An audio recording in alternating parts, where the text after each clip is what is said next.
Welcome, everybody, to Campaigns and Concoctions, where we are a bunch of morose motherfuckers who like to drink and play TTRPGs. I had to pull that one out because I didn't have anything good, and it, for some reason, just stuck on my head.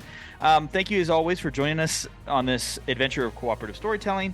If you want to find us on the interwebs, we have a link in the show notes. Again, I am pointing. You can't see me, but I'm going to continue to point because I feel like it emphasizes what I'm saying. We do have a few things to pitch. First off, is going to be continued. Go see John at his bar. If you are in the Denver area, it is called Hey Kiddo. Please go support local bars and distilleries and breweries because they're almost always better. And even if they're not, they're trying. Next, Nate, you had something you wanted to pitch. Just go support local game stores for our area. Yes. Keep talking. For our area, our favorite currently is in downtown Littleton. Off Main Street. Downtown Littleton. It's Playforge. They have all sorts of stuff. They also have wooden dice by local artists. So yes, go check your local game store. They'll have fun stuff from everybody in the area. If you're in the Grand Junction area, the Grand Valley, ours is Board Fox. Trudy is amazing. I've talked about them before. Go check them out. And then we've got something special happening at Campaign Concoctions HQ, which has made me say on multiple times in the last 15 minutes, I hate y'all. So, John, what are y'all doing? Well, we were talking about Hey Kiddo, and one of the things we love to do at Hey Kiddo is we love to do caviar bumps. And it just so happens that I get the most people at Hey Kiddo to do caviar bumps, and the chefs got together and decided to give me a full jar of top tier royal white sturgeon golden caviar. So we're all gonna do a little caviar bump. We fist bump, then we shoot them. All right. All right. Not in our nose. There we go. Not in your nose. Not that kind Let's of go bump. get sticky. I hate all of you very much right now because I really would wish I was there enjoying that with you guys. Yeah, dear listeners, if we have a new DM next session, it's because Morgan quit because of the cat over the Because of the caviar. Yeah. It's hard enough to watch what they eat and drink while I'm separated here at the OL, but this might be the breaking straw. Their players might die tonight. Players, not characters. Players. I will send magic energy through the internet and spite all of them. He's going to call in a favor from some old Air Force buddies who happen to be doing a training mission in the Denver airspace. And he's going to be like, yo, if you accidentally drop some shit on this apartment in the southern Denver area, wouldn't upset me. I do have boys in the Springs and pilots in Aurora, so. Does that sound like a jet getting closer? Weird. Right. So really what this means, guys, is that you should all be trying to experience your TTRPG at the best way possible. This is something we have always done, is we've always snacked well, we've always drank well, and that was kind of the impetus behind our little stick here. But like, it's a great way to spend time with your homies and, dude, fucking live, right? Live. Don't just drink well, live well. Yeah. So, is there anything else? Any alibis we got here? I think that's it for me. Send good vibes to Jared because I hope he's having fun not with us. So, How much could possibly be having? It's his anniversary, so hopefully lots of fun. Hopefully. Yeah. So, with all of that being said, the last time us idiots got together, the party had decided that they wanted to explore the night market, which is a fantastic open air, massive market that is situated in an ancient aqueduct that has long since run dry. They met G, a turtle who was the owner of the Loom of Scars, where SOA decided just to buy everything and ended up with 3 magical weapons. Yeah, she did. And then a couple more stops. But finally, what really made everyone's tickle a little bit was the introduction of the Nostrum Arcade with Frankie. Frankie! Frankie, who seems to have a little bit of a great attention towards Patrice. And that is where we left off with, as Frankie is finishing up the fitting of the robe of the Archmage on Patrice. And it is, if I could get you to roll a D100 for me real quick, Patrice. Yep. 44. Okay, how old is Patrice? I'm trying to remember. Patrice is He's a youngster, right? he's like 25 to 28. Okay. But he's also half drow, so that makes him slightly younger than that age. You know what I mean? Like, development-wise. So, as everything is finished. Same thing. Yeah. I'm fucking teenage elves over here. Yeah. Right. So as the high elf, Frankie, Yeah. finishing all of the tailoring on you, and this is kind of like very like avant-garde. Like if you were to see a dude wearing a blazer with no shirt underneath it, like that's what you're rocking right now.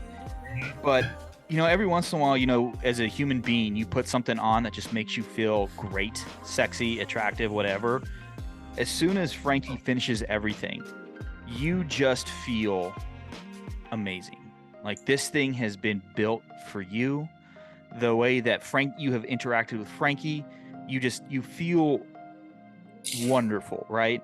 So as they step away from you, and they kind of they put their head in their hand, and it's kind of, baby, I think we're good. And they step back, and as they the camera's moving so I can see Curtis's face. You can see the shades of red that Patrice is going to turn. Yeah. They kind of gently, you know, run their finger down your jawline and say, "Please don't ever be a stranger around here, baby." Well, I've never been treated with such hospitality at anywhere, let alone as a customer. So I just want you to know that I've had a lovely experience. This was the best purchase I have ever made. Well, I thank you, my dear. And they step down, and at this point, you know, SOA is tracking on Scald, making sure that he doesn't make a bigger ass of himself than he has. But Frankie walks up to Elle, and you watch as they kind of, you know, caress Elle's shoulder, and says, "Baby, thank you so much for bringing everybody here. I could not be more appreciative." And then they take all of you kind of in and be like, "My dears, what else can we do for you here at the arcade?" You've been bugging me about it since we met. Find me some clothes. So Sarge, if you, a little like comic relief and pop up behind him and go, "I got an order coming from the manager's office to do the same." And just sits back down. so if you wouldn't mind, Elle, kind of give a basic description of what Elle's rocking right now. Right now, he's probably wearing essentially the equivalent of like some like the cargo Dickies pants. Right. I'm sorry. Like the heavy duty Carhartt Dickies kind of thing. And basically just a long sleeve shirt with the sleeves pushed up that's not dirty, but it's probably been a while since it could be called really clean. It's just it's faded and tinged with the gray colors of something that is just worn frequently. It's washed, it's cleaned, it's maintained, but it is raggedy as shit, right? Yeah. Okay. It has very clearly been cleaned a lot. So Frankie reaches down, grabs your little gnome hand, and gently guides you over to the little stage that's set in front of those 6 mirrors. And they grab a chair, just because you could tell that they've done this a lot. It doesn't matter how big or how small you are. Frankie is there. right? They're ever present in for their customer. Elle, are you looking for something? Actually, they're gonna say this. Elle, are you looking for something just more fashionable or something a little bit more practical? Yes. Well, we can do that. And they take a little walk around you. They got their subjective eye looking at you. The measures tape comes out, and you're measured all around. I love the measures tape. I'm gonna call it that for the rest of my life. I don't know. My brain has been a very long couple of weeks, and sometimes because it's not like a measuring. It's not like it's what is the tailor's tape? What is it called? Yeah. I don't know. I don't know everything, guys. Measures tape from now on, and it's gonna sound fucking sophisticated. Right? Classy AF. Yeah, I don't know why, but it it is. It 100% is. Maybe it's just because Morgan's. But So, Patrice, go ahead and give me a quick perception check as this is happening. Okay. As I continue to describe this, so you watch as Frankie is measuring across the shoulder and around the waist and around the chest. There is just kind of this gentle caress that they seem to have on every customer. And Elle, you just feel this like for both of you, like Patrice and Elle, you're not very comfortable with physical contact for people, but like at no point did this feel uncomfortable. It was just gentle and caring and very intentional. And eventually, what was your perception there, Patrice? that would be an 8. An 8. Okay, cool. Didn't look any different than. You don't feel any like it was any different than what you had going on. So they go back and they pull out a little bit of a wardrobe, and they give you some pants, and they point you to a changing room. They ask you to go ahead, put those on, come back. And as you come back, Elle, it's kind of a similar thing. That the shirt is kind of peeled off of you. All of your things are just gently removed, and then as the shirt is kind of the one that they found for you, they've kind of drape it on you as they put your hands on, and you watch as there's some quick somatic elements. They seem to be whispering a few verbal components, and the same thing happens that happened to Patrice. Everything seems to fit tightly, or not tightly, but correctly and everything. And think of this: they have put you in the Tinkermire equivalent of Nathan Drake, right? The the kind of the adventurer, that kind of, oh god, what is that game? I'm trying to Uncharted, right? So, but instead of like really bad cargo pants, it's a fitted, set of leather brown trousers. New school Indiana Jones. Very much so. Everything is complementary in creams and browns, and it's very warm earth tones that really fits who you are as a person.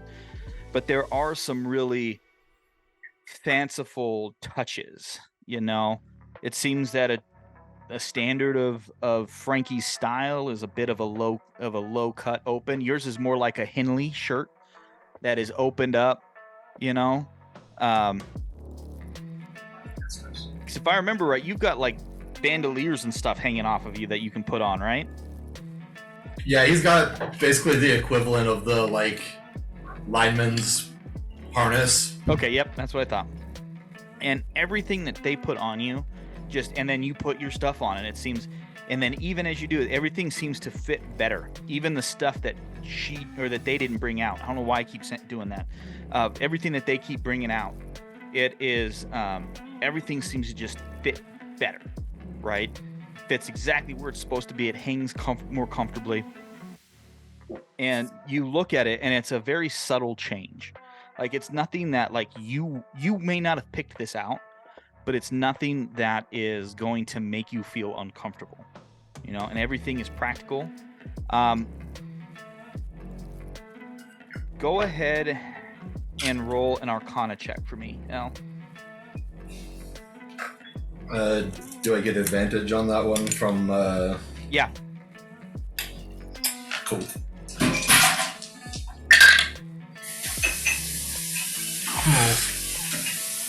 That's a 15.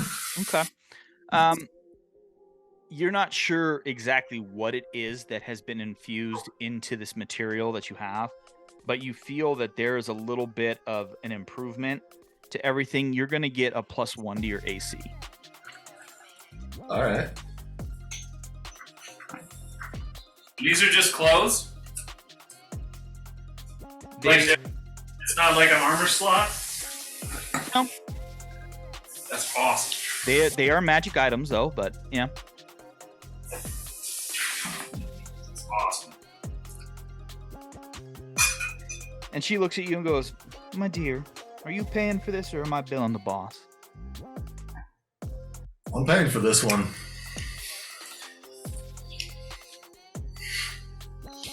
Trying to remember, I just listened to it and I missed it. How much it was for the robe? 8,000. Thank you. Yeah, I think it was plat, right? It was, because that gives a much more significant boost. How many PHP? What's the name of the recording? Do we have the DMG over there? No, each. Do we have the DMG? Okay. So I would say that this is going to cost you 3,000 platinum, L. Okay.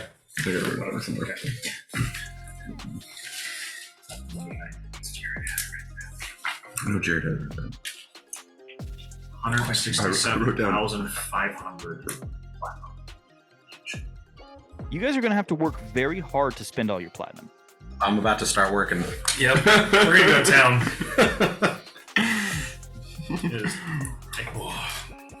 Yeah, you're gonna have to figure out a way to tie leveling up to us spending money. Right. We're not gonna fight anything anytime soon. I mean, you can just have stuff not be available. You know. Oh no, we're gonna.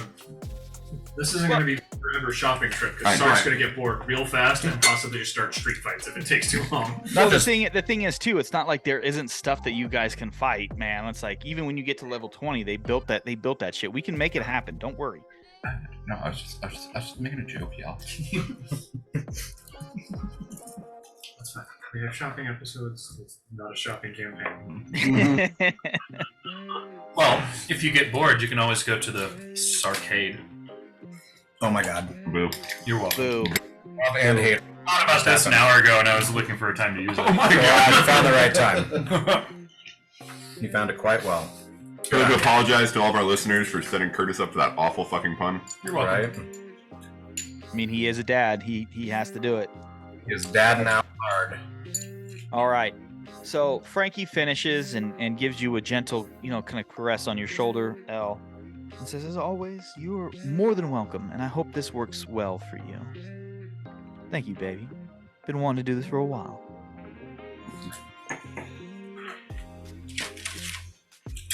That went better than I expected it to. Looks at the rest of you, and says, "Well, it's not just the clothes that we have here. We have quite a few other items. If any of you are looking for anything, what can we here do for you?"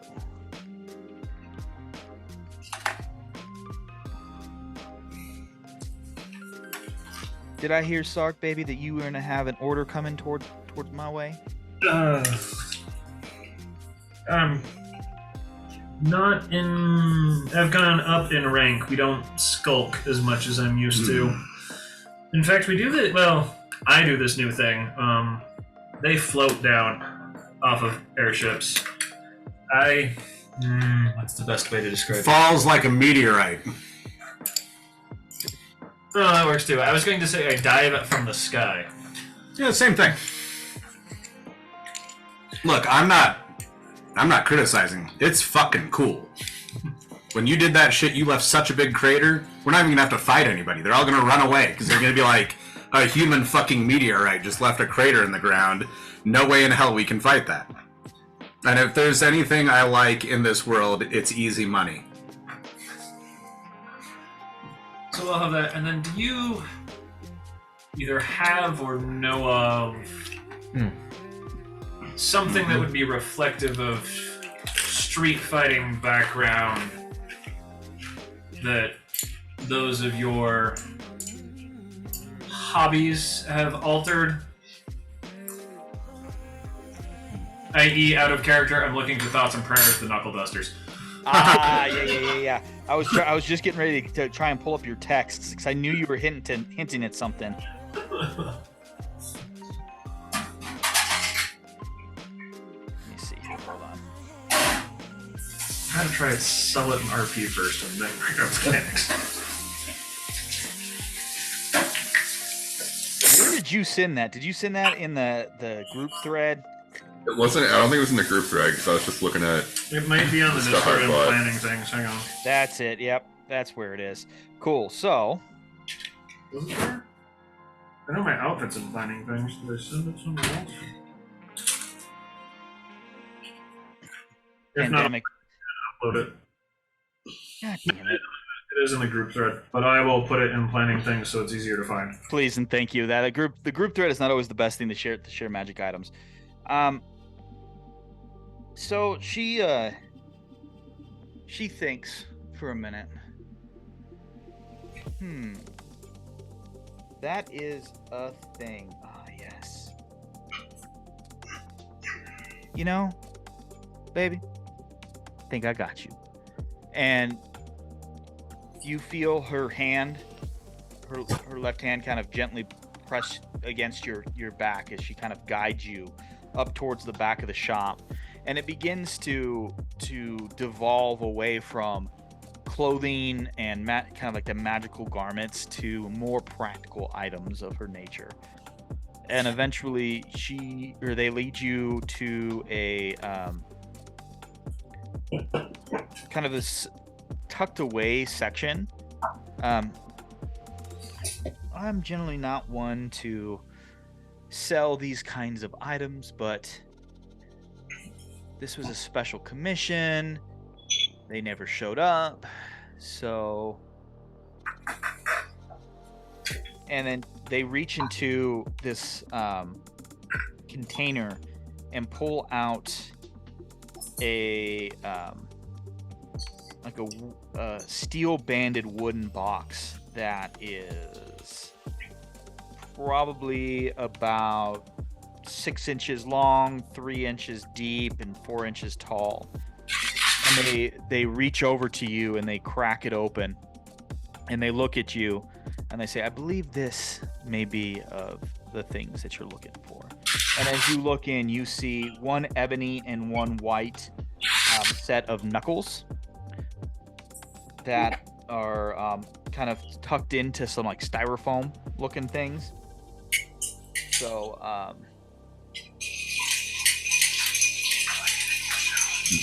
these are going to be 1,500 platinum.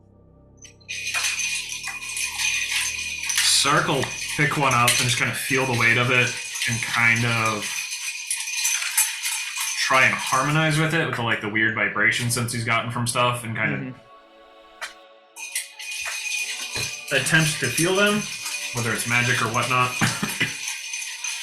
that he senses, and roll for something if you want me to. Otherwise, it'll just be like approve the weight, kind of get the sense of it and be like, yeah, I need to level up something, like gear up a little bit. And this looks fun.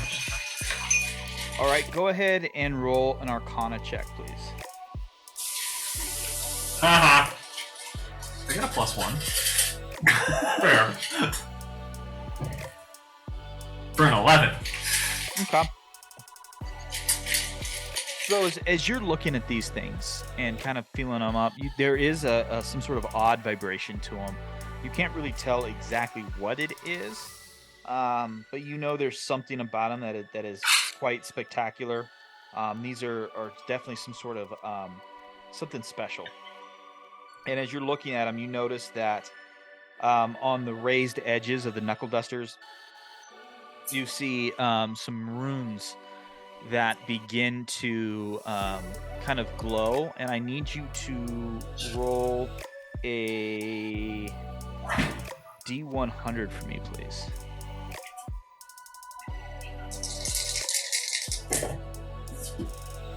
49. Okay.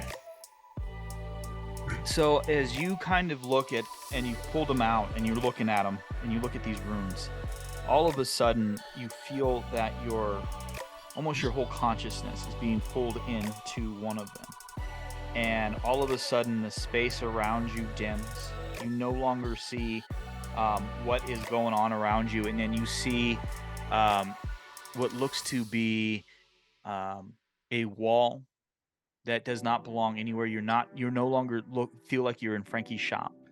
You look at this wall and you see a wall of highlighted runes that continuously change. Each of them change and twist in. Right on the edge of your knowledge is like you recognize the language. You can't read it, but you've seen it before. And something very unique that is happening is it's not that you're reading it, you're watching as the stone and the wall is changing. The runes themselves are changing in the stone. And they seem to be glowing kind of like a neon purplish pink, but really kind of subdued at the same time. And then just as quickly as you were sucked away, you return back. And then I need you to roll a Constitution saving throw, please.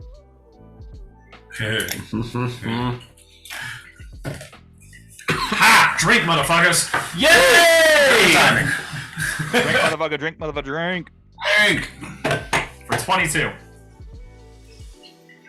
Morgan, Yes. we forgot to say what we were drinking. I know, we'll get to it. I thought the second reminded me Yep. when on break. I It's forgot great that was timing the because time. I No, just we're gonna wrap this section up with drinks, so don't worry about it. I noticed it as soon as we finished it. The caviar bumped through me. the caviar ended up being center stage before the game started. And that's Totally fine. That was amazing. It was really good, right? I liked it a lot. Yeah. Thank you. So as you're sitting there and you kind of recognize where you're sitting, and you don't take any kind of like psychic damage or anything like that, but you feel this pressure on your consciousness, Sark, and it reminds you a little bit of that kind of weird interaction that you had underneath the city of Haven when you were first exposed to those to the ruins down there. So that is happening. Sark will like come back and go to shake his head and not do it. Put it back, close the box, and pull out $2,000 worth of platinum and just hand it to Frankie and turn around and go sit back down on the couch. You watch her as soon as you clank it in. She instantly recognizes it's too much, but your head is turned. You spin and turn. She doesn't, and they don't say anything. They put the coin on the counter. And I say, "Well, thank you, Sark," to the back of your of you. And then they come up to Skjald, SOA. My dears, well, you've been annoying all day, but I appreciate your bluntness, my dear. And you, sweet elf sister, is there anything the two of you could possibly need while we're here? Yeah, I have a question. SOA, do you know how long we're gonna be in this town? No. No. Does anybody know how long I just we're ride gonna on be the here? boat. That's valid. That's very valid. How long and how much would it cost to enchant my greatcoat with I don't know, it could be protection, it could be swimming faster, it could be flying, it could be some kind of teleportation. No. Flying. Flying. Yeah, I mean, but we have a ship that flies. But how much would that cost? Because I'd like to get an embroidery stitched into it. The darkest, deepest purple you can find of tentacles rising up from the bottoms of the greatcoat across the outside of the greatcoat. And, you know, just tentacles variously on and about in a stylish fashion. You're a very stylish individual. Everything you make is very stylish. I trust you. Variously. Well, the time is definitely going to depend on what it is you want this to do. Any of those things I can do. It'll only be one. What was Only that? one? Only one? Only one. Teleportation and flying are really Yeah. Well, it wouldn't be true teleportation. It may be moving you from here to the other side of the room, but we can do that. Is there a teleportation-like spell where if I get hit by an enemy, it triggers and it moves me to a place I can see and choose? Ooh. There can be. I We can modify. Well, I actually created one for the last game for Matt, so that they didn't know about. This is news to me. Morgan, I'll send you an item that does exactly that. You can enchant it on the coat. Well, it's basically Misty Step Plus is what I've done. On reaction. displacer sort of beast sort of thing. Yeah.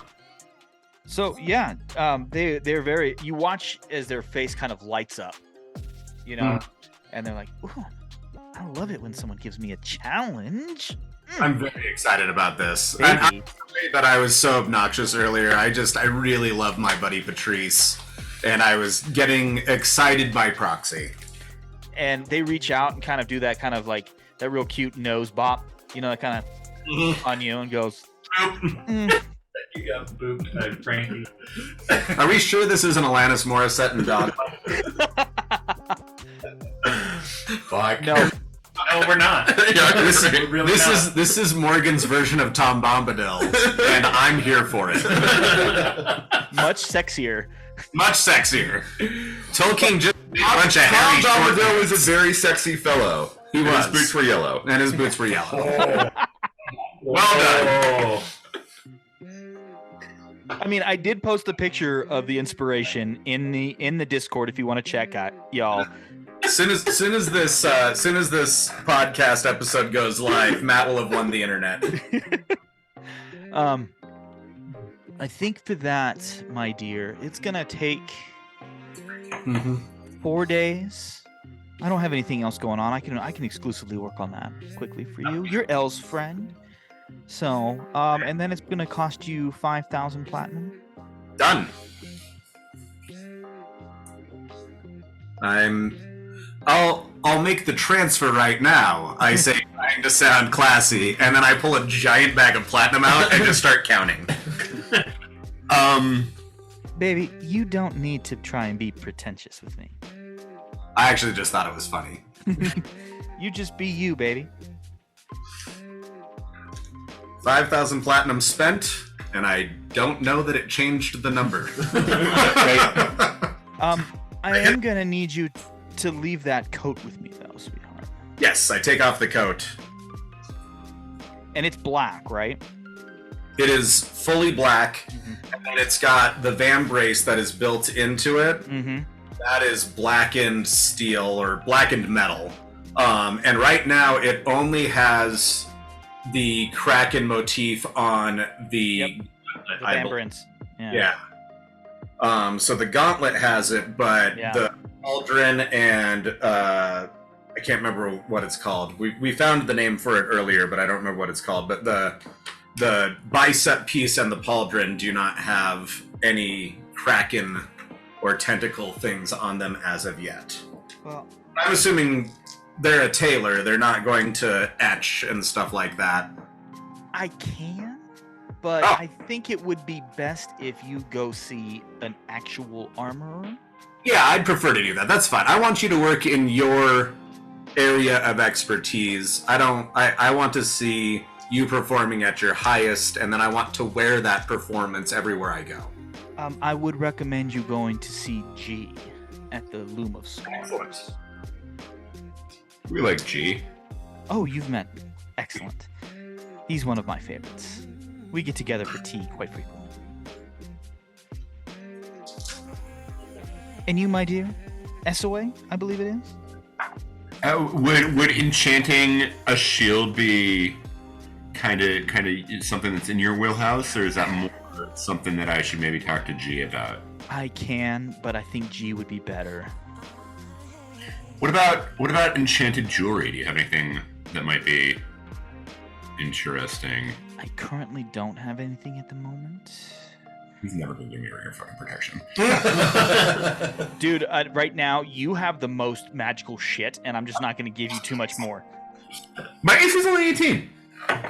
You got the armor and 3 fucking swords, though, bro. I know. All right, With I'll a give it to you. shield It's only and a 18. flourish, it's at 32. Right, yeah, seriously. This is why I'm not looking for increasing my AC because mine's a flat. Or just 21 take, all the time. Duelist or whatever it's called, and you get the +2 anyways. Without the shield. Mm-hmm. No. I think it's... I So much more fun multi-class when so you I don't could have just shield. have a fucking so I could have a fucking shield. Oh, okay. Fine. Fine. Jeez. I guess some of the warlock stuff's cool too, but it's a big reason for wanting a shield. Well, then, if that's the case, also, I don't know if you noticed, but your half-orc friend snuck out the front door while we were busy. You might want to go chase them down at some point. But, Sid. She'll be fine. What is with people just fucking disappearing?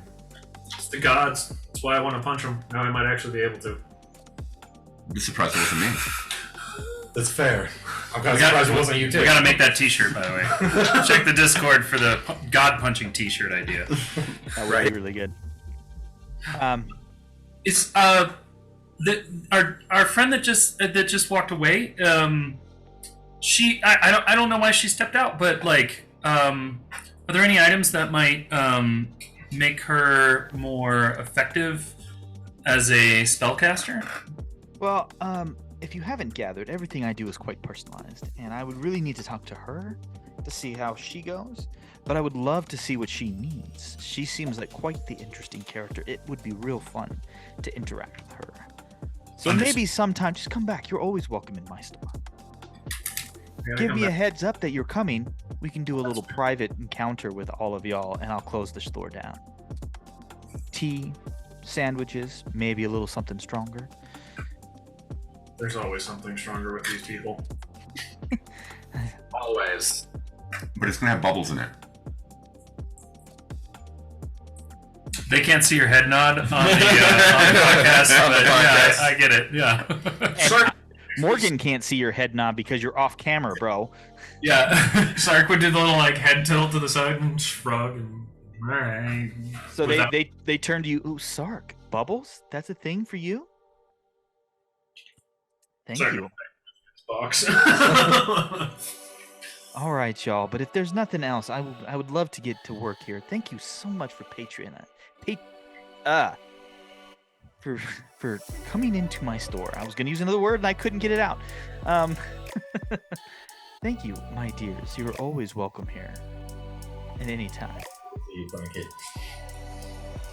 As the she takes Scald's great cloak, she intentionally walks next to Patrice and kind of runs her fingers across his exposed chest and his tattoo.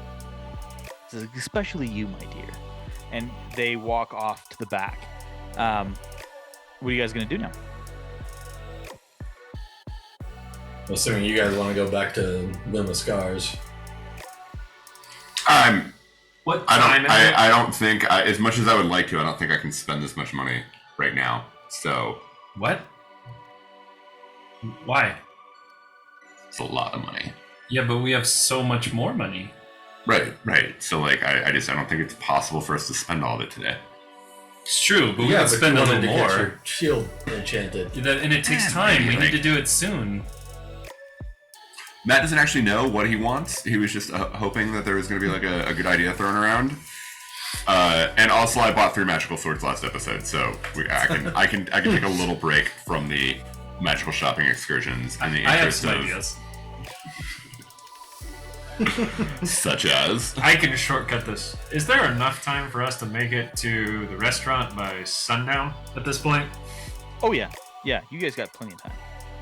I was hoping for you might have to hurry so we didn't cut shopping short. I would. Here's the thing. I get where you guys are trying to go, but at the same time, I don't want to get too crazy without Jared here. But if we have to, we have to. It's just a matter of we'll have to make things work. But why don't we talk about that later? First off, why don't you guys tell us what we're drinking, and then we can go to our first break. Yeah. Well, we drank them. Yeah, they're Most of them. almost all gone. John John has to go last because he made. has to go last because he made his last. Yep. I made a drink. It is. I think I would build it slightly differently, but not much. I think I would probably do 2 ounces of Applejack and 1 ounce of Chinar and 0.5 ounces of the pomegranate liqueur. And this has a full dropper of mole bitters that Dustin told me to add to it, and it made it right. It wasn't correct until we put that in there. Once we put the mole bitters in there, that drink was correct. Yeah. So It very much went from like interesting to like, oh, we love that. yeah, that's lovely. So I think the name would be. I want to say. I don't have it. I thought I was gonna get it. I don't have it. Inspiration To is be not determined. Working title. Little fella. It's a little fella. a little something.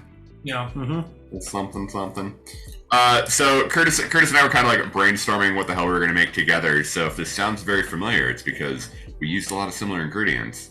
But I did kind of an equity parts build. I used was it not Old Time? What was the other gin? The Woods gin. Woods gin, yeah. Woods Woods gin. oaked gin. Yeah, Yeah. the So Woods. good. The Woods oaked gin. It's practically Old Time. And then it's very similar. Yeah. It's less sweet though, yeah. which I think makes it superior. And then I Exactly. did an I ounce agree. of Sonar and an ounce of the Curtis has a pamplemousse liqueur. Yeah, I think Giffard? it's the Giffards. Yeah. Yeah. Yeah, Love which, Giffard which was pamplemousse. really really nice. And I just served that up with a orange peel, and it was pretty tasty.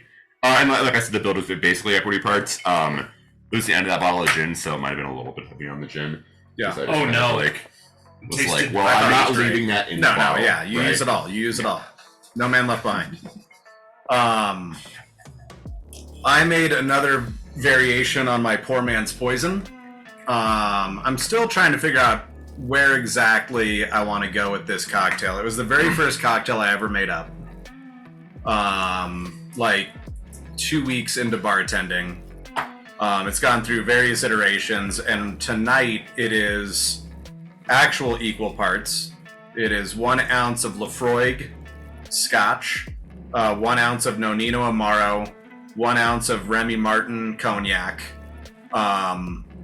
2 dashes Peychaud's, and a dropper of Mole bitters, and then stirred and served over a large cube in a chilled rocks glass with an absinthe spritz inside of the glass before you pour. And then I garnished this one with an orange peel tonight because we don't have any red berries. Normally I garnish it with a blackberry or a raspberry, but we don't have any tonight. But eventually I'm going to figure out what this drink actually is because there's something there. I'm not convinced this is the one, but I wasn't convinced that the Balvenie was the one either. So Yeah, I don't. I think the A lot- Balvenie was closer than this one. yes, this but is very smoky. Yeah, and it's- so the smoke does cover up a lot of the other flavors. I was trying to. I was like, I feel like there's cognac in there, but I can't really taste There it. is, Yeah, yeah. no, When all you I'm said is tasting there is the Applejack, Lafroig. I was like close Yeah. because there is cognac in there. It's not Cognac's brandy. usually got a little bit more oomph to it. Yeah, than- yeah. As a Scotch drinker, right? The issue with Lafroig in a cocktail is it just tastes like a fucking ashtray sometimes. I mean, it tastes like Lafroig. yeah, It tastes like Lafroig with some sugar in it. yeah. Is really what this cocktail Slightly tastes sweeter. like. Right? Which Lafroig. isn't a bad thing. No, Yeah. It tastes Nothing wrong. What it tastes like but is it's like- Lafroig with some sweetener and a hint of black licorice. That's And what this cocktail tastes Are like. you right like now. are you like committed to Scotch in this cocktail? Yes. Okay. We've had enough drinks. Before we workshop this, I think that's a good place to wrap up our drinks. So it's the Matt and John workshop our cocktail. Yeah. As we leave with the party exiting the Nostrum Arcade, we will be back in just a few moments.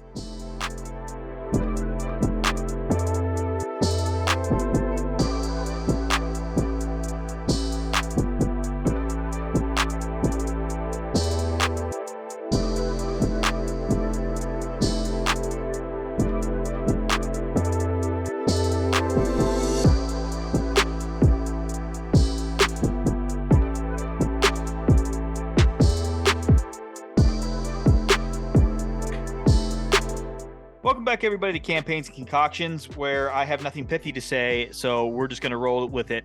What are we drinking, y'all? I am drinking a Veneno del Pobre, which literally just is poor man's poison in Spanish. We subbed out the Scotch for Illegal Reposado, right? Reposado Mezcal.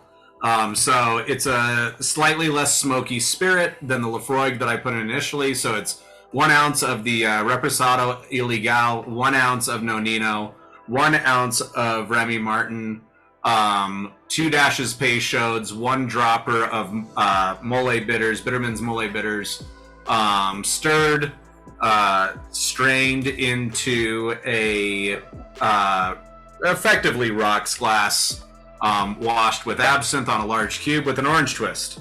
And what we learned from this is that the smoke level on the Lafroig is too high.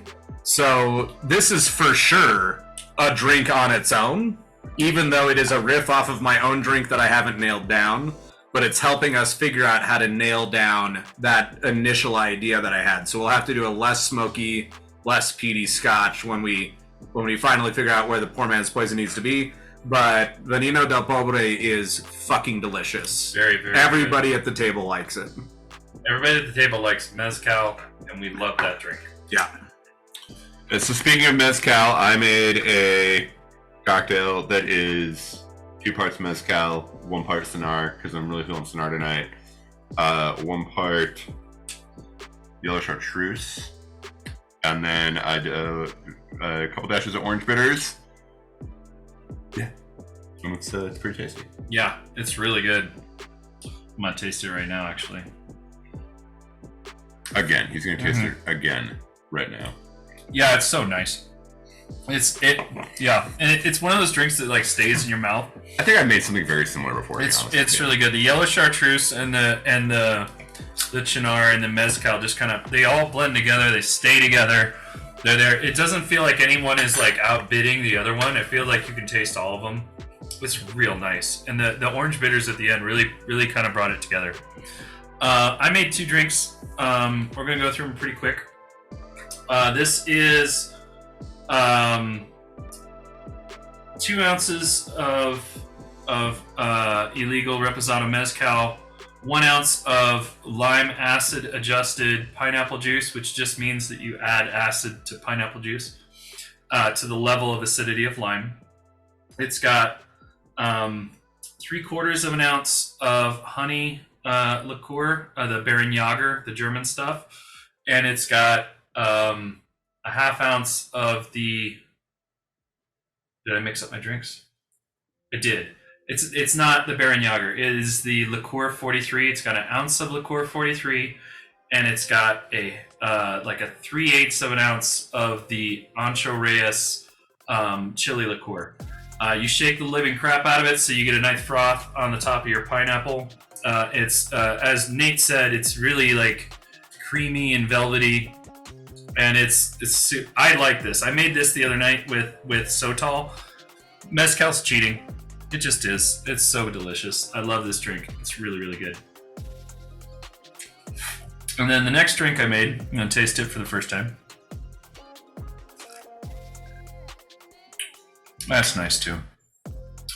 It's got 2 ounces of the Basil Hayden's Dark Rye, 1 ounce of the lime acid adjusted pineapple. It's got 1/2 ounce of creme de chassis and 3/4 of an ounce of the Baron Jager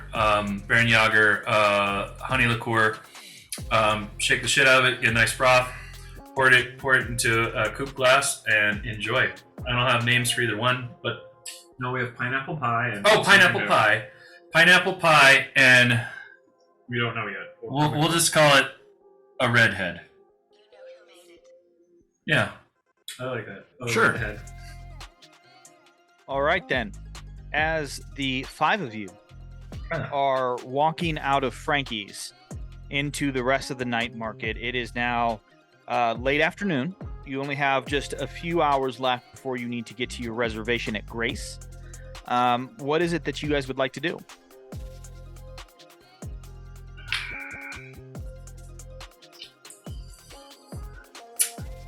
as I watch everyone on their phones tonight. I'm pulling mine up for a reason. I'm posting pictures of our charcuterie board. I'm just giving everyone shit. I was texting my girlfriend. I was savoring the flavor of the drink in my mouth. It's valid. Yeah, you can't see you though. Sark slips on thoughts and starts attuning to it. Okay, sounds good. He takes both out and slips prayers in the appropriate pocket, but slips thoughts on his left hand and just starts attuning to it. I love it.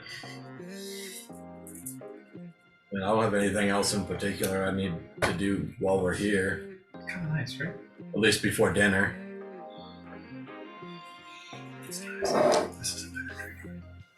Okay. It's like So- If there is nothing that the rest of you guys would like to do, we can fast forward to dinner time. Yeah, everyone good with that? Yes. Yeah. I will probably do a little, here's this thing, here's this thing, here's that thing, all to kill a little bit of time on the way there, but yeah. We don't have to I mean, actually do that. yeah. If we get back somewhere, maybe a little more private, Ethel will perform the ritual to make the Valkyrium Fellation or pack weapon. Okay. Sark is gonna buy his own. I forgot the portable hold the bag. Cheat sheet. Bag of holding? Yes, bag of holding. Okay. And- I'm sure you can find a price for that if you wouldn't mind, Nate. Yeah, I'll do that. And then he's going to send it to Frankie to have it sewn into his jacket on the inside pocket. Oh, that's fucking fire. Brilliant. Brilliant. You just changed bags of holding for the entire fucking internet. So Right. Matt may have won the internet first section. Nate just won D&D internet this section. Wow. He's a former. Well, he's had thievery in mind, so of Mhm. course he's gonna No, be no. like, "No, you're gonna have to reach somewhere Super on board. inappropriate, and it's gonna hurt when you pull your arm back." I can see a rogue doing it now. Now I have a rogue build. Fuck. I don't know when I'm gonna play that one. I have too many I need to play. Okay. So we've got the attunement of prayers. I think you said, right? I'll attune to both. I think Okay. his thoughts is the one on because once I attune to it, I have a +2 to my wisdom saving throws. Yeah, you're gonna have time if you want to attune to both, so that's not an issue. SOA is attuning to the Valkyrium Falchion. Anything else that you guys want to do real quick in the preceding hours before you guys go to dinner? We already went to the artificer, armorer / blacksmith, right? Yeah, that was G. That was the first shop you guys went to. All right. You know the Yeah, that guy. We don't got time to go back to No, G. we don't. no. My tablet wasn't working that day, so I kind of didn't do a bunch of shit I wanted to do, but that's okay. I have got enough going on with. He's out of sorts. I know that, but I have other items that I could do shit with because I didn't know how much money I had. Actually, seems like something that would happen to Skeld. He's like, yeah. You handed me a sack full of fucking platinum. I got the sack. I knew it was heavy.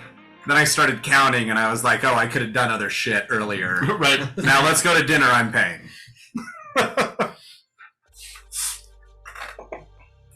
L, you said that there was this, that, and the other. What is it? Just so I know. We're kind of showing them around Tinkermire, hit Okay. just killing time till we have to make our reservation if we need to. So I think some of the things that L would point out. Number one would most likely be the Temple of Helm. So in my world, Helm isn't just a god of protection. He is Sure. also a god of knowledge. So generally, if you can find a Temple of Helm, you can find a spectacular archive as well. So that's why L would be pointing that one out. Can we RP just a little bit of that? Sure. L. Can you show us the Temple of Helm? Right there. What's that? That's Temple of Home. Is it just a temple dedicated to helmets? Kinda. I think it's the god Helm. Yeah. Is he the god of helmets? Yeah? All right. We have a library that I've Cut scene. I need to RP this joke right quick. Can we do this joke? I have a joke in my head. And somehow it's slightly better than the joke Chris made about the Sark. As soon as you started talking, I was like, Sark is going to provide useful information. The scene needs to end mid-sentence.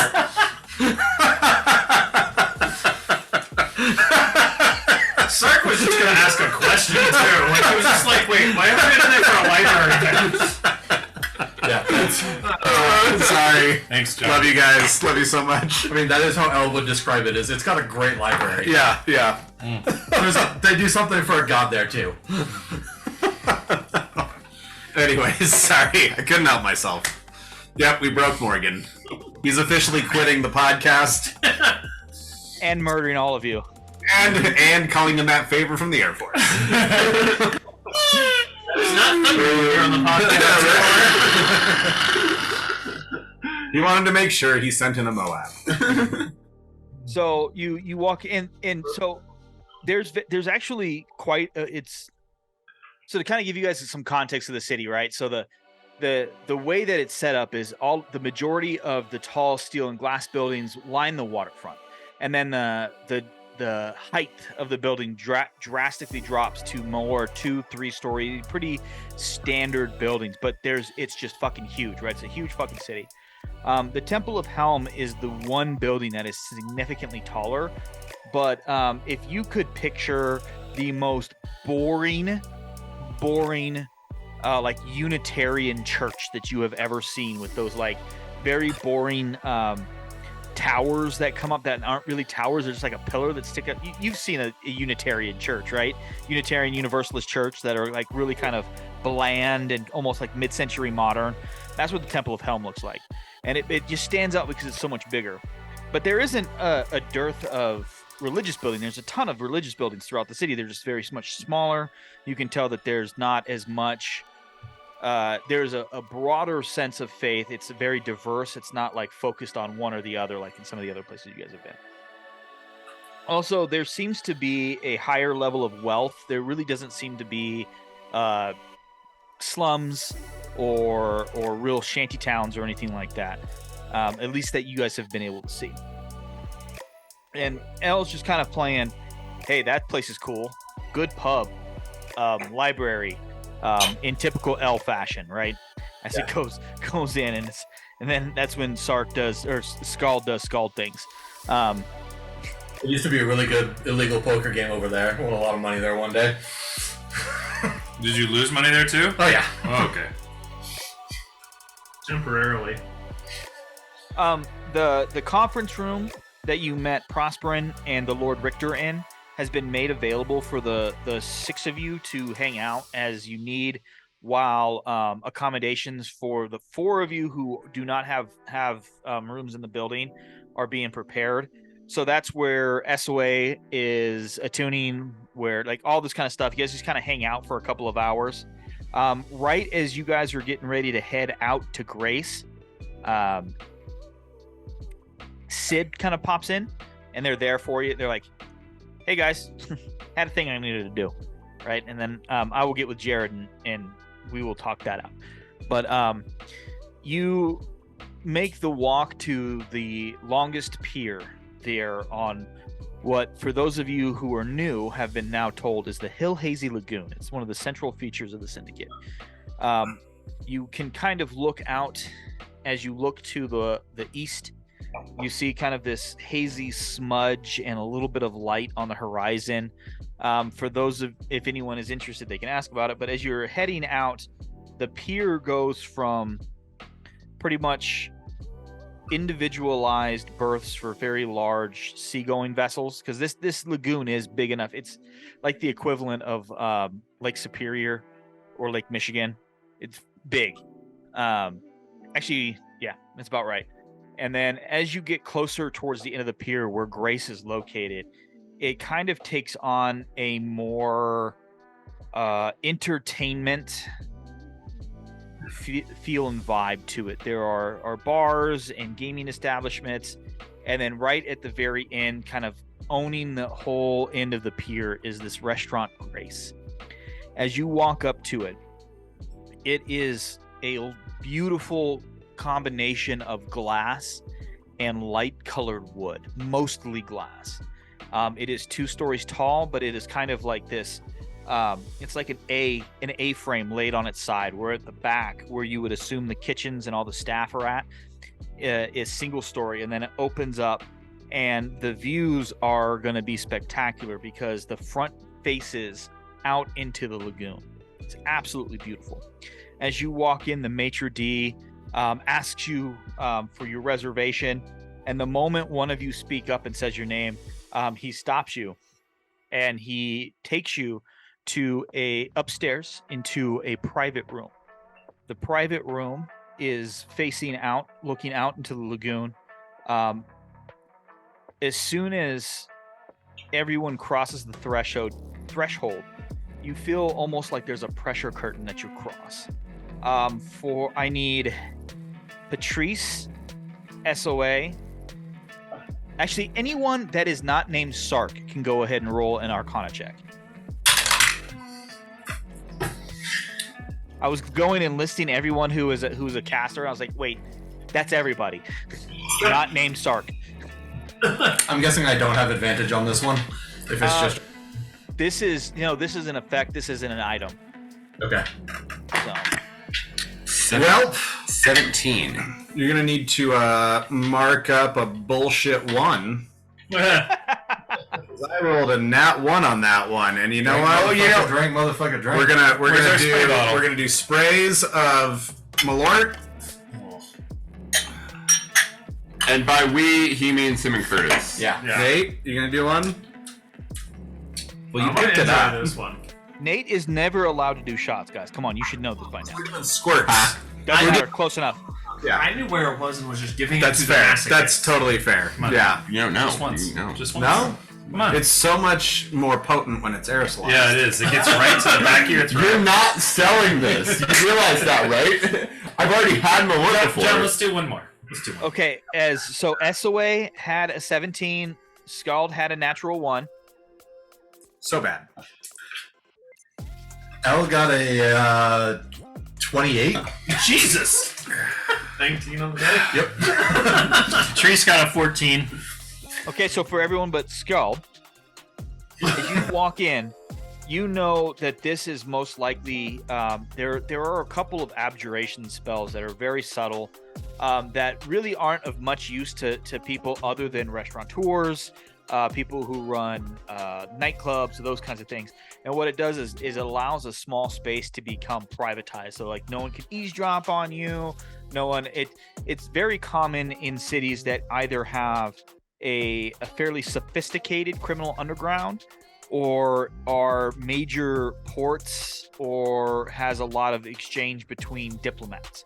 And as many of you guys are starting to figure out, Tinkermire is all of those things.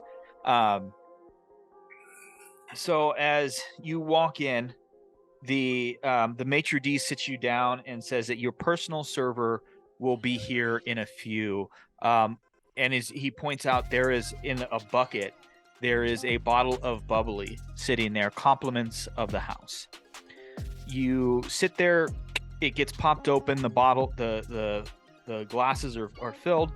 Not long after, a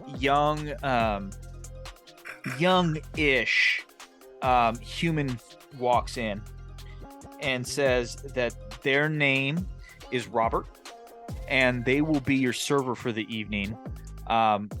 This reservation has been set up as a tasting menu. The 6 of you will not need to order. Also, it is informed that your meal for the evening has been provided courtesy of the manager. I told you there'd be bubbles. My bubbles. And the whole time we've been in Tinkermire, Elle has been fairly unimpressed with everything that he's walked past because it's home. Yeah. Right. He's used to it. From the time they walked in here, that dropped. So basically, every single server, food runner, every single person that touches the table, Skeld gives a platinum tip to. Okay. Every single person. Patrice, Tip your bartenders. Yes. how many people will that end up being? About 12? I'd say probably about 20. All right, Fine with that. doing that right now. And while they, I need both of you guys to roll an insight check for me, please. Enjoying bubbles. SOA launches into the Steve Buscemi, I don't believe in tipping, Reservoir Dogs 12. 16 for Patrice. What are you? I'm kidding. It was just it popped in my head and it was right there. And I'm like, oh god. One of the best. Oh god, that's so good. I'm gonna have to watch the movie again. So both of you guys. He kind of tells lines right now. So as you begin handing out, you can tell. So actually, Scald is really impressed by how nonchalantly they accept these tips. Yeah. But Patrice, having worked in an establishment like your family runs, you get a sense of the servers yourself. And while they are very good at appearing nonchalant, they are very ecstatic to get this quality of a tip. And it's like they've probably gotten it before, but even though that's happened, it's probably still something that's fairly rare, and you can tell the appreciation that is on their faces. It's the private room. It's guests of the manager, but not the manager. They probably thought they were gonna get stiffed. Right. Like nobody wanted this dining room tonight. They wouldn't be worried about getting stiff. They'd just be worried about what they'd have to just see and do. Right. Yeah. With the tip. The manager's not a bad thing to do, but it's like, oh man, I wish I would have known this was coming. So it's going to be a standard 20%. Right. Like it's going to be a bad night, but it's going to be a standard 20%. Anytime the manager is, and so Ellen Stark would probably know this. The manager uses his weight and his name very effectively here in town, yet he is never seen. Right? So it's currency in and of itself to have seen the manager, and the rumor mill is epic. Right. So like he's everything from a drow to a Goliath to an angel and a demon. He's everything in between, right? And for those being so like it's those rumors. Right, of course. Shocking horror rumors. Right. Shockingly few. And it's one of those things that it's implied with, and he never says it, but there's a level of respect that goes with it. Anyone who's actually met him has never actually given it away what he looks like, and so, but like it starts out, the meal is fairly impressive. It starts out with like kind of like a ceviche, an octopus appetizer, moves on to like lamb, and it just top notch, right? Everything is spectacular. Drinks to match, unless you specify like AKA Sark that he just wants bubbles. But like this is everyone at the table. This would be the best meal you have ever had in your life, right? Sorry. I have an image of Sark sitting against one of the windows, like back against one of the window, with like 6 different glasses of bubbles, all shapes different and kinds. things. Yeah. It's like bubbles. The one thing Elle is watching out for on this one is while they're tipping, he wants to see if there is extra people coming into the room. Because people know that the tips are good. Go ahead and make a perception check for me, Elle. You know, if I was one of those waiters or servers, I would be like, don't tell anybody. Yeah? Every time I go in there, I get a tip. Right. I'm not telling these other guys. I'm going in there as often as I can. That's a total of 14 then. No, you get a pretty good sense that this is for the room. Yeah, it's even though it's a little bit above average, it's not that out of the norm. And these guys are professionals, right? So like they're used to, it's more pleasant to get a tip and not have to deal with an asshole than the norm of rich asshole, right? So they're actually really enjoying it. You just know that at some point these guys are taking the rest of the crew out for drinks tonight at the service bar tonight. You know, Right. They have they figured out that we're newly rich? Like, can they tell based on like how we're So in my mind, right, Skeld like obviously tips everybody who comes in the room once. Right. And Patrice is just tipping each person every time Every they time show they come up. in. Yeah, every single time Right, somebody walks right. in, he hands them. No, money. that's exactly right. Skeld is tipping each person that comes into the room the first time they enter, then saying thank you. And Patrice is just tipping every single person he sees every time he sees them. so add another 15 platinum, Patrice. Done. If that's the case. Right. 100%. Sorry, Curtis. I had that mental image, and I'm like, this is funny and in Right. character. What's funny is this is actually the second time that I've run a game that has ended up at this restaurant, and it is a completely different experience this time than the last time I ran it. As the meal goes on, Yeah. and El's seeing the same people come in Yeah. over and over, he gets visibly disappointed as it's the same person coming in. It's like, come on, man. Oh, you having fun? Have you eaten here before? I mean, I've been in here before. Have you eaten here though? Have I? No. It would be one of those things that, like, you were meeting, like, the mayordomo or someone like that. Like, you'll never meet the manager here. But, like, you've been sent here to do a thing, to pick up a thing, something like that. But you've never actually eaten here. Yeah. I mean, it's Liberai's equivalent of like a fucking Michelin star Right, restaurant. yeah. You may have had Like- to store a wand behind a toilet. Right, yeah, seriously. Al would, Sark would have. I will right. say this: the manager's organization is not that type of organization. It would have been a letter. No, it would have been information. It's a little bit that. It's a little bit that kind of organization though. No, violence is not. Violence is a last resort for the organization. There have been Yes. who have contracted the organization who have that mentality. Valid. Manager may not decline all of them. Sure. They're not. They're comfortable with violence, but it's not. It is definitely not the preferred option. Skeld, when one of the servers walks in, preferably with like a plate with like some kind of seafood on it, Skeld is going to be like, excuse me, could you send your sommelier in for us? Hell yes.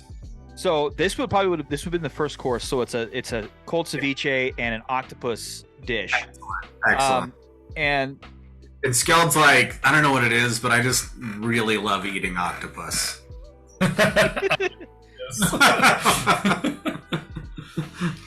Patrice has no idea. fuck y'all. Broke Morgan again. That's Sorry, one John. night. Sorry, John's into bondage. You guys little have bit. figured that out. A little bit. So it's just picture the dude from John Wick 2. Nice. Excellent. Yeah. Big metal, same guy. He's brilliant. I love that actor. He's so good. He comes in and he says, in that super suave, sophisticated British accent that motherfucker has. I wish I could do it. Sir, what is your desire? Yeah. Can I get I think we need probably 2 bottles of wine to pair with the meal that we're having tonight. Whatever you want to bring us. Well, if you're a little bit patient and it's like perfect timing, he turns and walks in. There are 3 bottles that are coming in. He says, I have perfectly matched a wine to every course. I give him Except for dessert, no wine. It's a special cocktail. excellent. I give him 2 platinum. He takes it, and then as he's walking out, the same waitress that you had asked to come in, you watch as he hands one of those platinum to her. Excellent. Ooh. Excellent. The meal is spectacular. Typical. Yeah. Yeah. Yeah. So you have the ceviche, the octopus. The next meal, the next item is like kind of like a pepe cacio, like a kind of like simple light pasta dish. The third course is a lamb and potato dish, and then finally for dessert is a very simple, like a fruit dish, like in the Chef movie, in Chef, like how they have it those berries and cream. Fuck And yes. it comes with an orange cello cocktail. So it's not orange cello by itself. It's this creamy cocktail made with kind of like this orange cello thing that's really nice that goes with it. I need to make some orange cello. I love orange cello. Gallo there on Broadway has a very good orange cello. I think I'm just gonna make it. If I hadn't spent $90 on dice, I would have brought limoncello. Yeah, limoncello is always a good choice. So the meal is wonderful. After dessert and the cocktail is done, the sommelier actually comes in again. He brings a very delightful, bubbly dessert wine and says, "Ladies, gentlemen, there is no rush. Enjoy your stay." And he points out the window and says, "Please enjoy that." And as you turn around, you watch as the sun is setting behind the restaurant, and there is this beautiful, beautiful reflection of the sun hitting and kind of diffusing through all of the different colored glass of the waterfront that is reflecting off the water. And it's kind of as the darkness turns from a dark blue to black. It is this gorgeous, gorgeous view of this multicolored lights sparkling off the water as the stars begin to rise. Master Som, Yes. can I smoke in here? He goes and hits a hidden button and says, "Now you can." And I light a cigar. That's the first time you've ever asked that. Yeah, I want to be respectful of their establishment. He asked at Frankie's, I believe. Yes. He I asked at G. Yep, I asked at G. But not the guy who we were trying to annoy. Right. Yes. That Dragonborn, yeah. Yep. So as the sun sets and the colors die on the water, it is just spectacular. You are content with food, comfortably buzzed from the spectacular liquor that you guys have been drinking all night. I'm gonna do something ridiculous. Sark is now playing with the glassware and trying to get all of the glasses to ring. Nice. Make a performance check, please. Knew that was coming.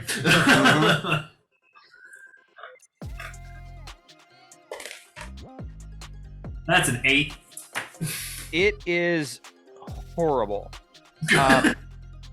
The wood and metal of your fingers just don't seem to connect. Like, you can, for those of you who are watching, you can see that Sark has seen this before, right? But he's just not able to hit it. Are you trying? I'm not trying to get singing glasses. I'm just tinging them so they ring because I'm trying to. So yes, an 8 is perfect for this. Yeah.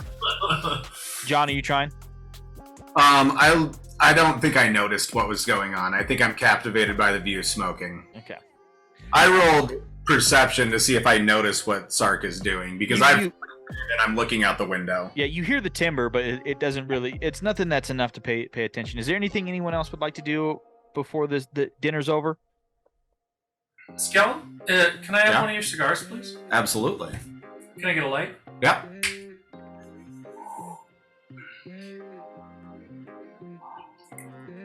So That's nice after you eat.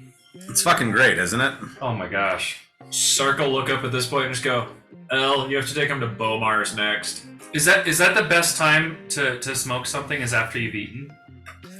Or before you eat. Yeah, they're both quite delightful. Or in the morning. I start blowing smoke rings using prestidigitation okay.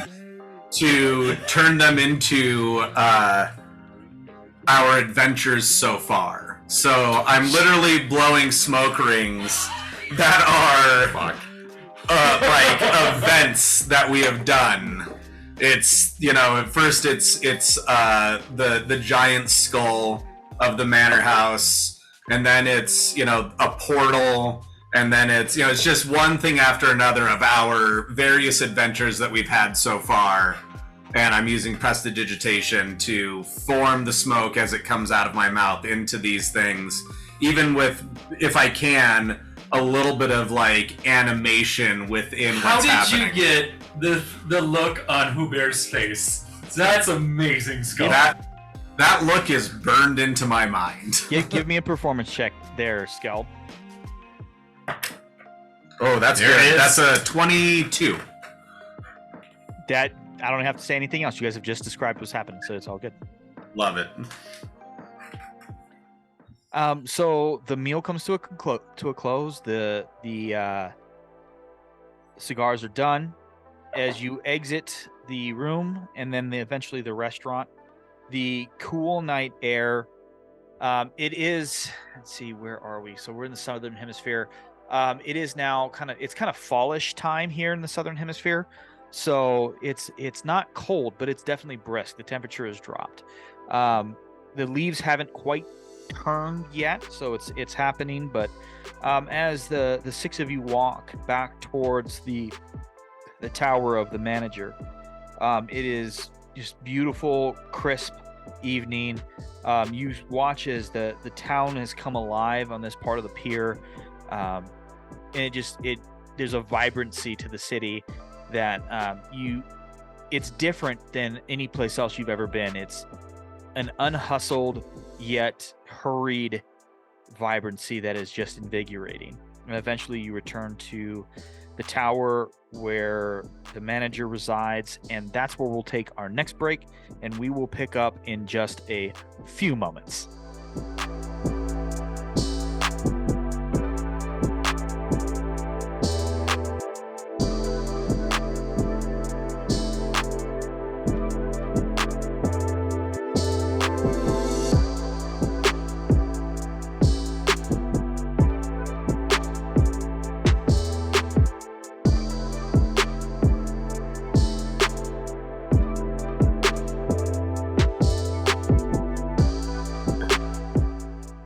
Welcome back to Campaigns and Concoctions, where I sidetracked the party with a very disturbing story and drinks.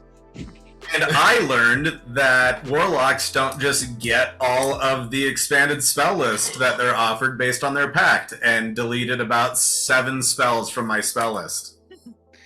John's been cheating. Luckily, I didn't use any of them. I didn't use fucking any of them. So, it's fine. Thankfully, Skeld doesn't understand that Skeld has magic. Skeld doesn't do magic. Magic happens around Skeld, sometimes to his benefit. That's right. Except for that Shadow Blade. He's pretty sure that's him. He's like, my heart of darkness has now become exterior. It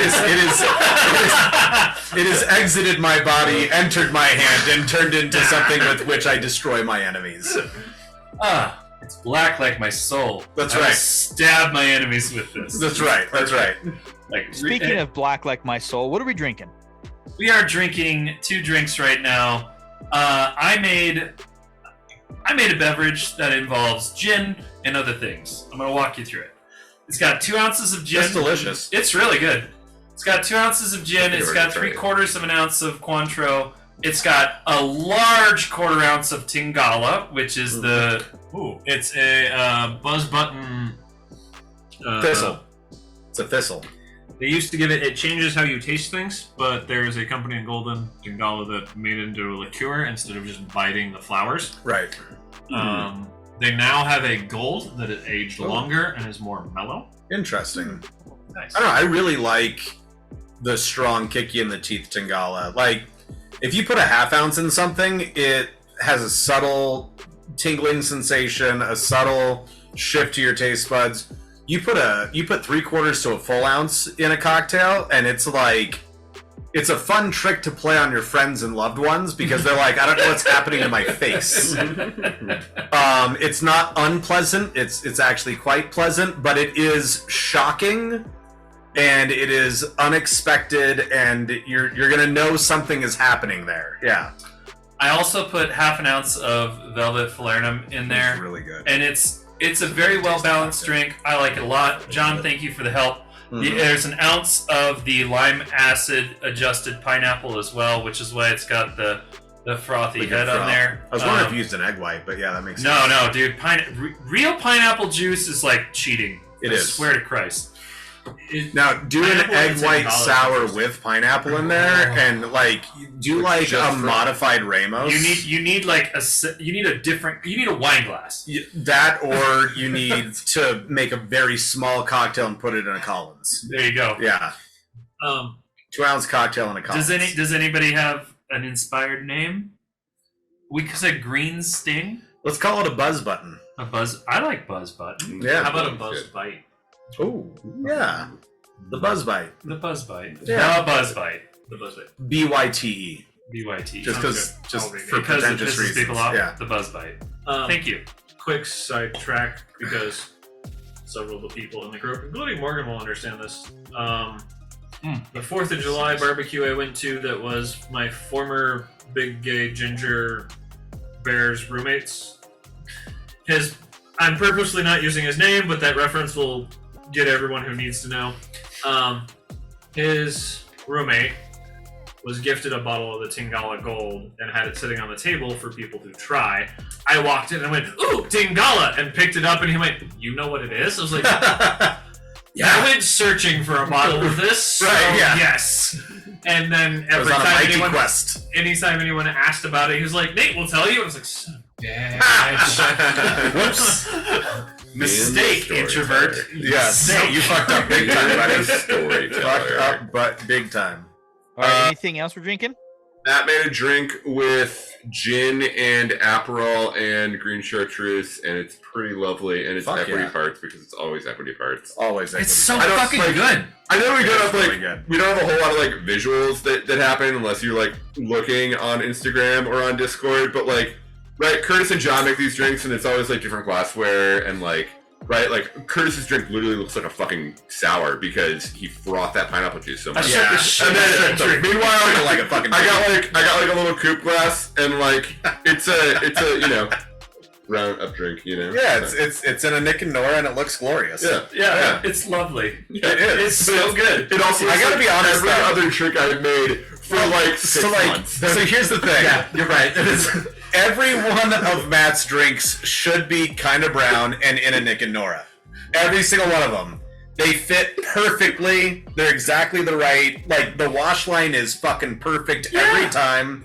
I don't think Matt's even doing it on purpose. I think Matt is randomizing the proportions that he's using, and every single time I'm like, that's the perfect wash line on a Nick and Nora.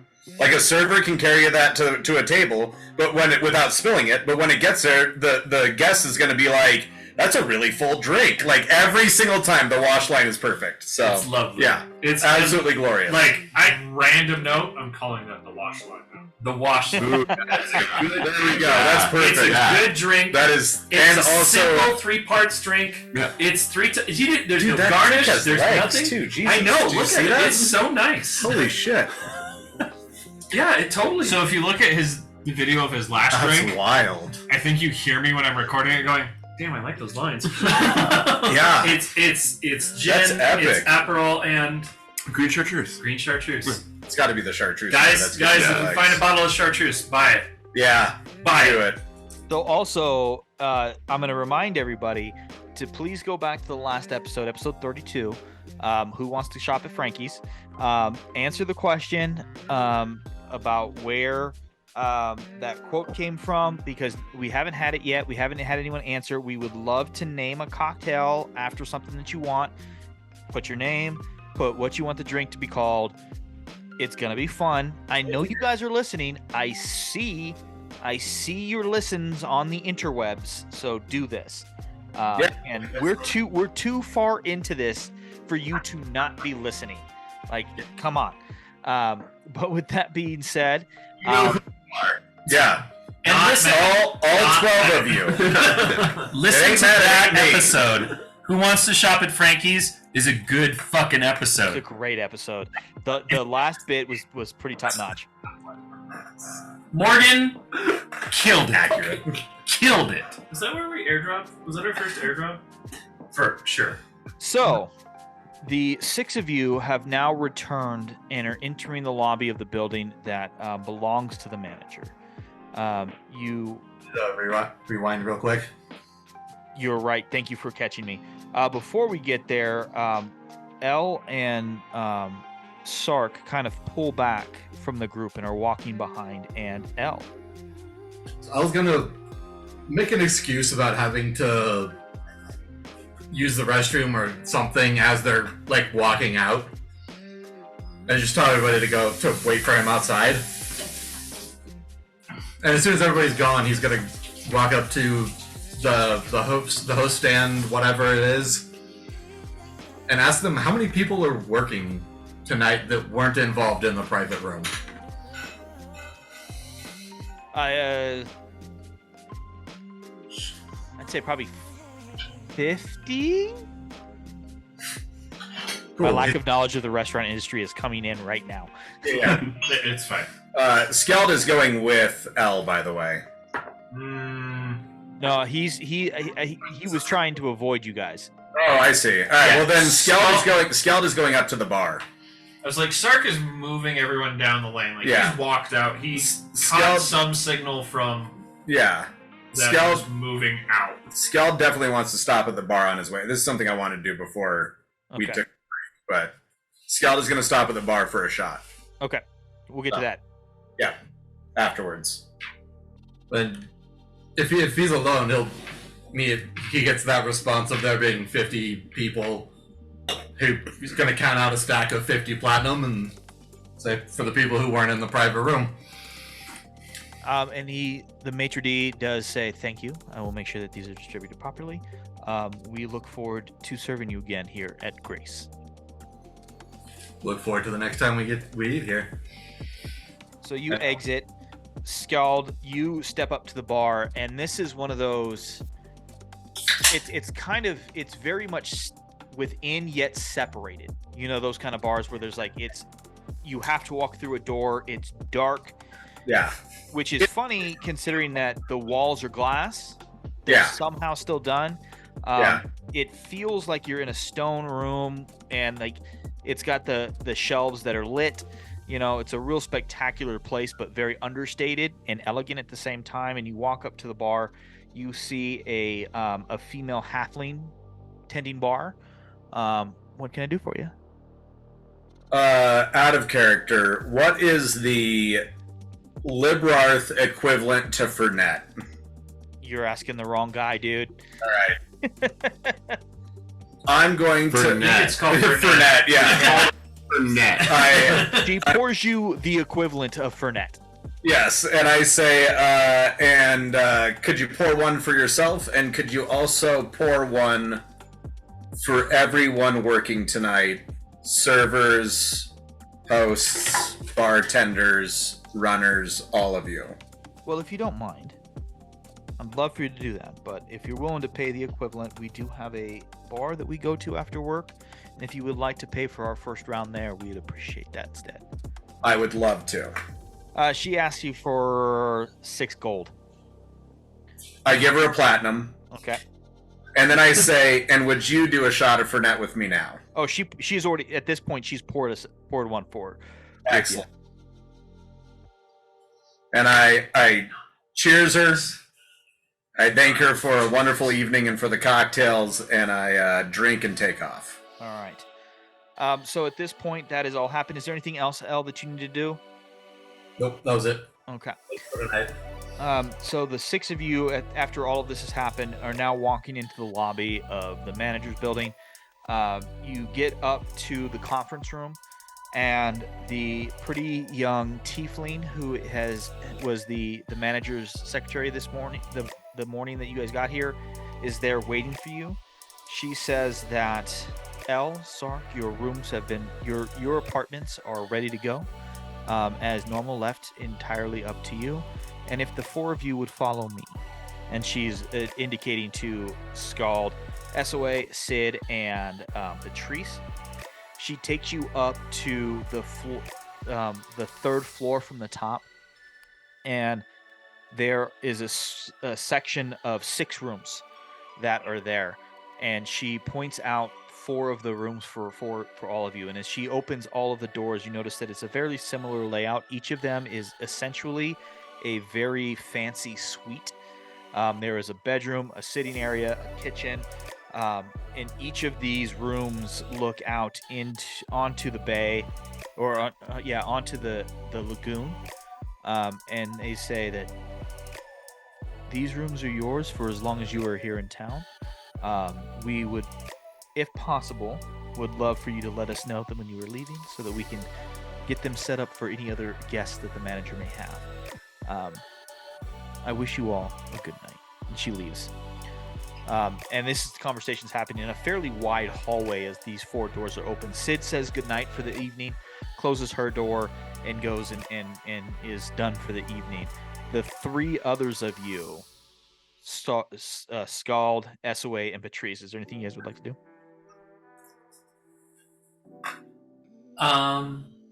SOA. Earlier today, we were at Frankie's, and I got a feeling like Frankie was a little bit sweet on me, but like Frankie is super into you, Patrice. Super into you. So like that is 100% new to me. Yeah. Oh. They're Like, I don't super know. into you. Yeah, they were definitely into you. Skull want to shut up about it. No, I couldn't stop talking about it. I was so excited. I'm so happy for both of Do we you. think there's booze in one of our rooms? Yeah, but I had a question for you, actually. But it's not as important as what Patrice is. Okay. We're gonna go to my room. We'll have some booze. Okay. All right. Yeah. We're going to my room. We're gonna have some booze. That'll help us. As the 3 of you walk in, each room is set up the same. It's a sitting room and a kitchen, and there is a bar. And Yes. the bedroom is actually kind of a loft that sits up above, and it's gorgeous, right? So you can look out into the bay and you see the sparkle. So like, but the bar, and it's like a little bit, couple steps sunken where the sitting room is that looks out. It's awesome, and it's Bag of platinum. top notch. Tinkles, and I'm like, So you guys pour your drinks and go. The no mage hand, right? Right. I'm sure you I do. said it. Why not? For right now, you do. You used it last session too. So Oh, yeah, there you go. I did. Like I said, this is all new to me. All right, I'm just gonna tell you straight up, the way that I approach these things, generally, walk in, say, Frankie, I'd like to talk to you in private. They're going to say, it's a pleasure to talk to you in private. They're going to take you into their office. You say, I think you're hot, and I think you think I'm hot. And just let it go from there. That seems really direct. It is very direct. It's probably bad advice. It's worked 60% of the time. It works every time. I was just about to say that.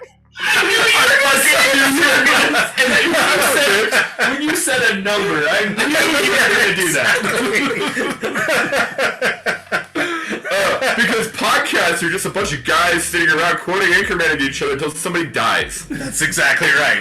But with booze. For us, it's with booze and math rocks. Yes. We do it with math rocks, too. Yeah, that is they usually have booze, but we have booze and math Booze rocks. and math rocks. That's Booze and right. math rocks. We're unique. Yes, we're very Totally. Yeah. As we quote something else. Yes, totally. Patrice, I definitely, I think there was a vibe there. I think Frankie is probably into you. Are you into them? That's the way how to does stop that saying make it. you Frankie feel? wants to bone you. I was like my heart was racing. Like I felt really tingly. Patrice, are you a virgin? 100%, yes. Are you celibate for religious reasons? Not so much. Okay, good, because I was going to make fun of you if you were. It's totally normal I to was have literally not told had... to try new things by my deity. Oh, perfect. It's totally normal for different people to have these kinds of experiences at different stages of their lives. sex is a good thing. It's fun, or at least it should be if it's done right. Establish a safe word early.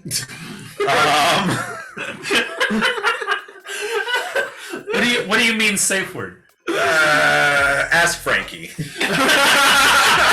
Okay, so the first thing I should say to Frankie is like, "Hey, what's our safe word?" Well, first you should tell them if you think they're hot and you think they think you're hot. But SOA said that was a bad idea. No, that's why he said it was direct. That doesn't make it No, bad. I said it was direct. I She think said it was a bad idea. Oh, okay. Well, I don't know. I don't know. I don't know how many thembos SOA has been with, Also, but I'm like- saying... Like, you know, like I haven't. I don't expect to be I think that's 3 tonight. where Morgan can't control his face. I'm hitting on all 3 cylinders tonight, baby. All 3 cylinders. Like a fucking geometric. All 3 fucking cylinders. copyright at Thembo before this got hit. No, it's already a thing. It's already a thing. Yeah, I'm sorry. I love it. I wish I made it up. If I'm gonna give you so much credit for that. I know. I appreciate it. It is awesome. I can't out my nose.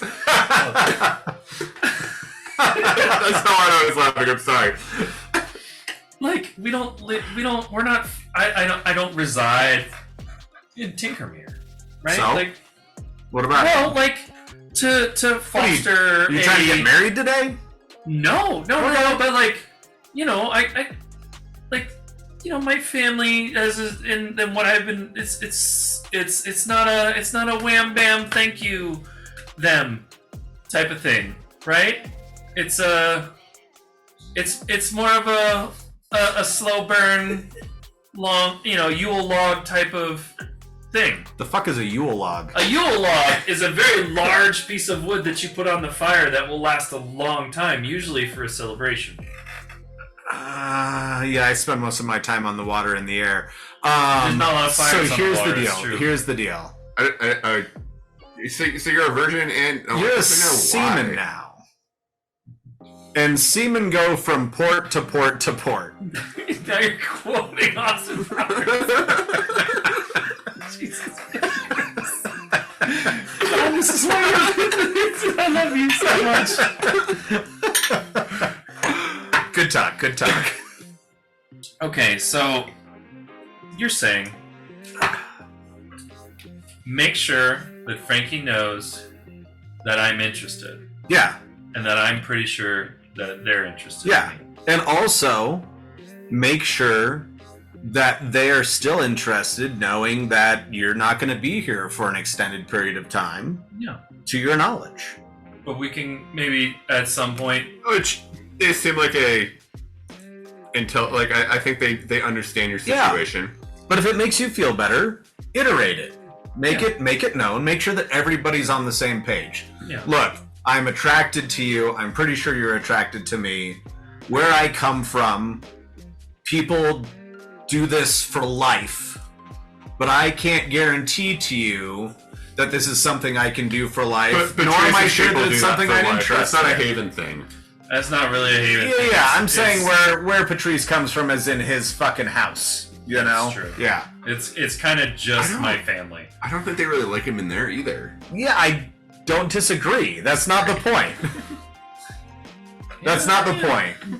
I'm not everybody's favorite cousin. That's true. You're my favorite cousin. Thank you. In fact, cheers to that. I'd go so far as to say you're my favorite brother. Thank you. I was really hoping you were going to say kissing cousin there. No. No, Skald is very pansexual and not at all attracted to Patrice. No. Okay. But Skull would say it just to see if Patrice got awkward. Also true. So Also true.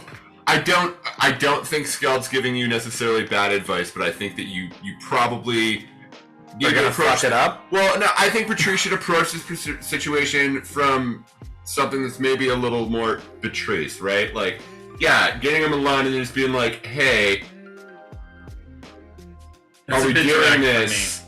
Like that works for you because you're you. I don't think it's gonna work for Patrice. But But Patrice likes to be honest with people and to Patrice have should be everything honest on the with people, table. but like Patrice isn't that blunt. Oh, so you think maybe Patrice should ask Frankie to dinner first, and then have a conversation, and then midway through the conversation bring it up?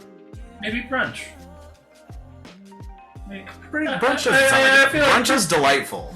See, like As long as brunch you're not doesn't working. see the problem I have with dinner is dinner leads to after dinner, and after dinner leads to like very intimate situations Well, immediately, and I'm I scared. now know that You haven't been to the right brunches. Yeah, I was gonna say.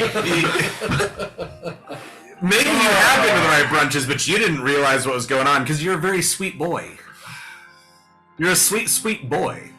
You're my rotten soldier. You're my good times boy. Oh my god. Okay, That was for you. that was very specifically for you. doing?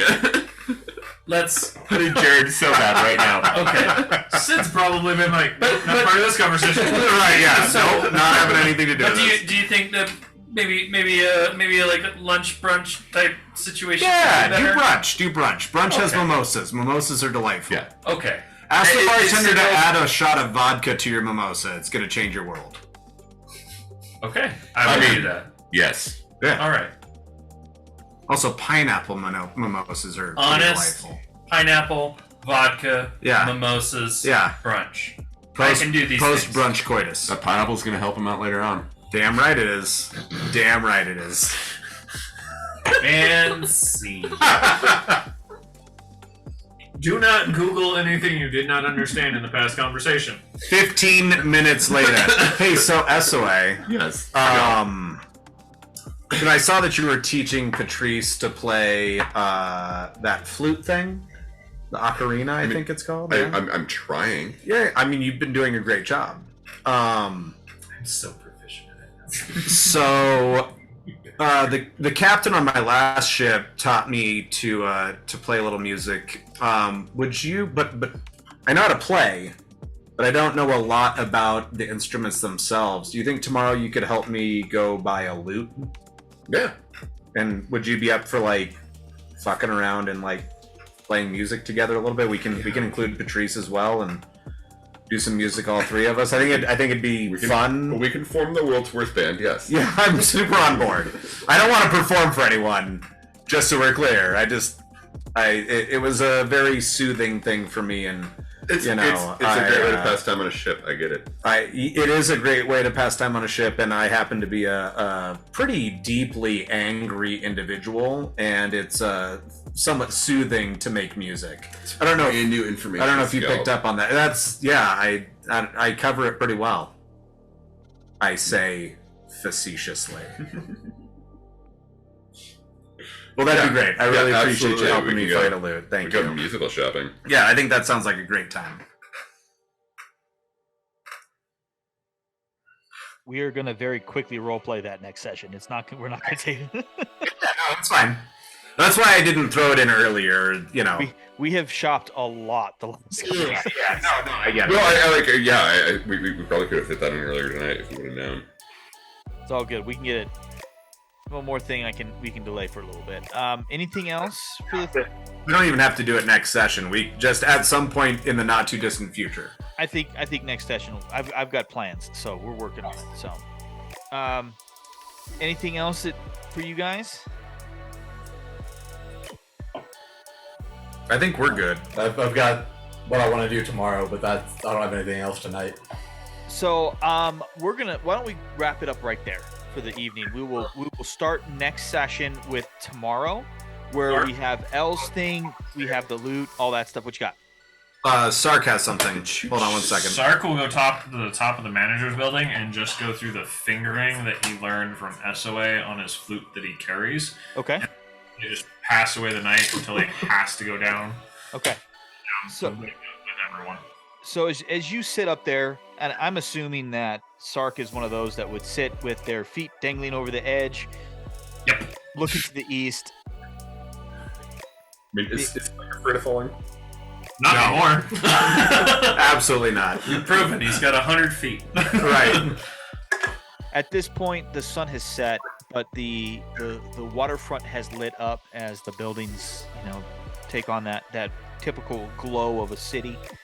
And that sparkle continues to glow. It's definitely not as spectacular as when the sun was setting, but it's beautiful. That sound of water, hitting the seawall, because the walkways and the roads go right up to the water. There's not like a beach here, so you get that sound of water hitting stone, and it's quite delightful.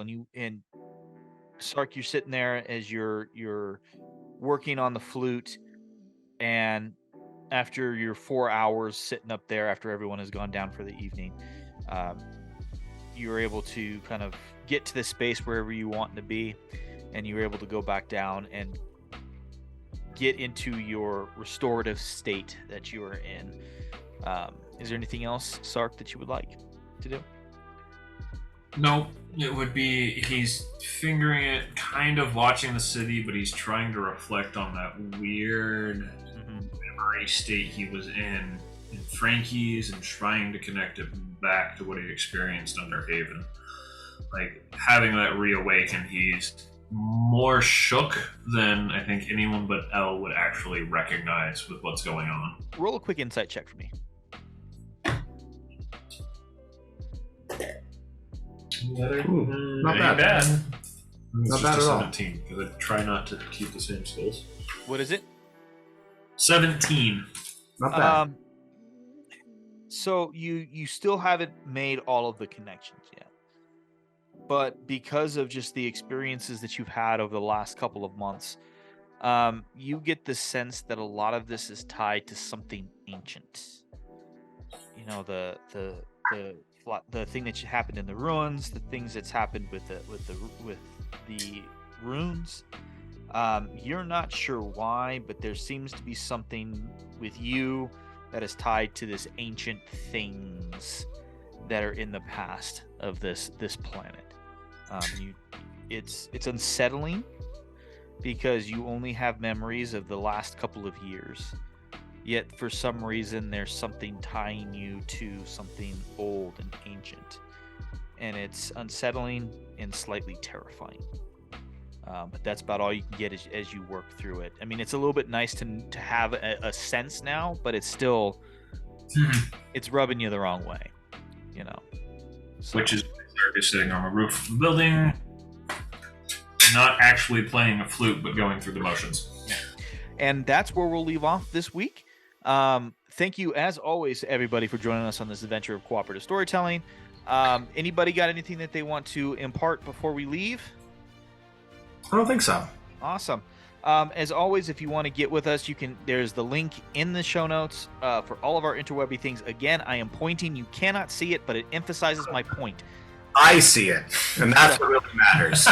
So, Directly at you. As always, join us on the Discord. Join us on the Instagram, at Campaign Concoctions Pod on the Instagram. Our drinks are up on the Discord. On the other things, you can go see what Frankie looks like. It's really cool. So thank you as always, and until next time, drink well. Drink well.